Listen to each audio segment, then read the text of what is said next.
ইতিমধ্যেই আমরা দেখতে পেরেছিলাম ঢাকা বিশ্ববিদ্যালয়ের প্রাঙ্গণে নিষিদ্ধ ঘোষিত ছাত্রলীগের মিছিল। সেই মিছিলকে কেন্দ্র করে গণমাধ্যমে সোশ্যাল মিডিয়ায় তোলপাড় সৃষ্টি হয়েছে। এই এক পক্ষ বলতে শুরু করেছেন জামাতের ছাত্র সংগঠন শিবির, যেখানে ঢাকা বিশ্ববিদ্যালয়ের ডাকসুর ভিপি এই সাদিক কায়েমের নেতৃত্বে শিবির বলছেন যে ছাত্রলীগ হঠাৎ করে খুব সকালে ঝটিকা মিছিল দিচ্ছে। এই জায়গায় জয় বলছে, 1 মাইল দূরে গিয়ে বাংলা বলছে। আমরা সেই বক্তব্য দেখেছি। সেই মানে ঢাকা বিশ্ববিদ্যালয়ের সেই মিছিল যেতে না যেতেই জগন্নাথ বিশ্ববিদ্যালয়ের সামনে নিষিদ্ধ ঘোষিত ছাত্রলীগ প্রকাশ্যে মানববন্ধন করছে। আর সেই মানববন্ধনের মধ্য দিয়ে মানে বাংলাদেশের মানে রাজধানী ঢাকার প্রত্যেকটা ক্যাম্পাসে এর সামনেই আওয়ামী লীগের ছাত্র সংগঠন ছাত্রলীগ, যেটাকে এই অন্তর্বর্তীকালীন সরকার ডক্টর ইউনূস নিষিদ্ধ ঘোষিত করেছে, সেই ছাত্রলীগের মিছিলের জয় জয়কার ধ্বনি ইতিমধ্যেই লক্ষ্য করা গিয়েছে। চলুন সে বিষয়ে সংক্ষেপে একটু বিশ্লেষণ করার চেষ্টা করছি।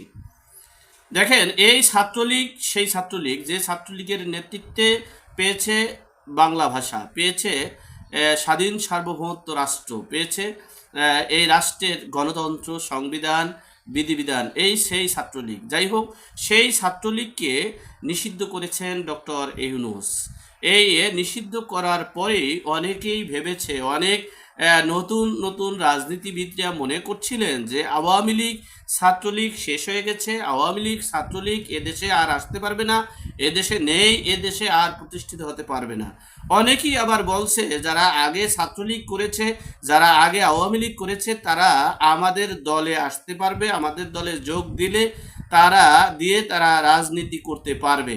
যাই হোক, বিভিন্ন সময় বিভিন্ন রকমের আমরা দেখেছি যে ছাত্রলীগ হঠাৎ করে ঢাকা বিশ্ববিদ্যালয়ের সামনে খুব সকালে এই ঝটিকা মিছিল দিয়েছে। সেখানে এক জায়গায় বলেছে জয়, আর 1 মাইল দূরে গিয়ে বলেছে বাংলা।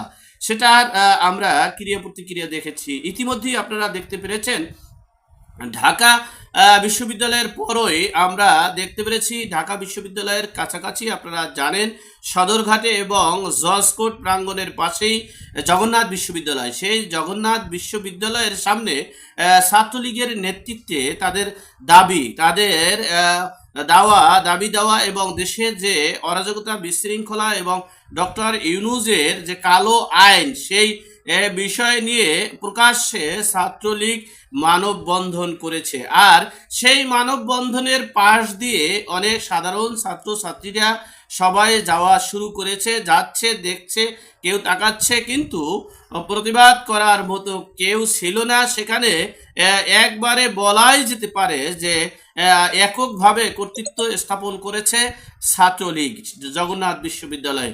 দেখেন, আমরা এই শেখ হাসিনা 2024 সালের 5ই আগস্ট দেশ ত্যাগ করার পরে, তিনি চলে যাওয়ার পরে বাংলাদেশে জামাত শিবিরের জয় জয়কার আমরা দেখেছি। ঢাকা বিশ্ববিদ্যালয়ের ডাকসু নির্বাচনের সেখানে শিবির এককভাবে নির্বাচিত হয়েছেন।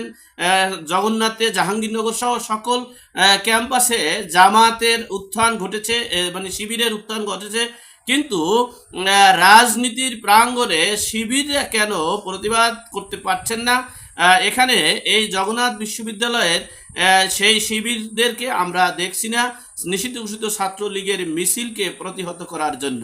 সেখানে আমরা দেখেছি আমাদের মানে চিরাচরিত যে মানে বিষয়টা, সেটা হচ্ছে ছাত্রলীগ মানববন্ধন করেছে, মিছিল মিটিং করেছে, তার প্রতিবাদে ছাত্রদল অর্থাৎ এই তারেক রহমানের বিএনপির ছাত্র সংগঠনের ছাত্রদল প্রতিবাদ মিছিল করেছে।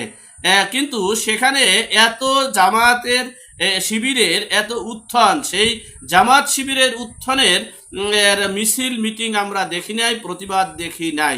এখানেও কি একটা কিছু লুকিয়ে আছে কিনা, বা এটাও একটা তারা কোনো কিছু আঁচ করতে পারছে কিনা এই জামাত শিবিরের নেতাকর্মীরা, সেটাও একটা প্রশ্ন বটে।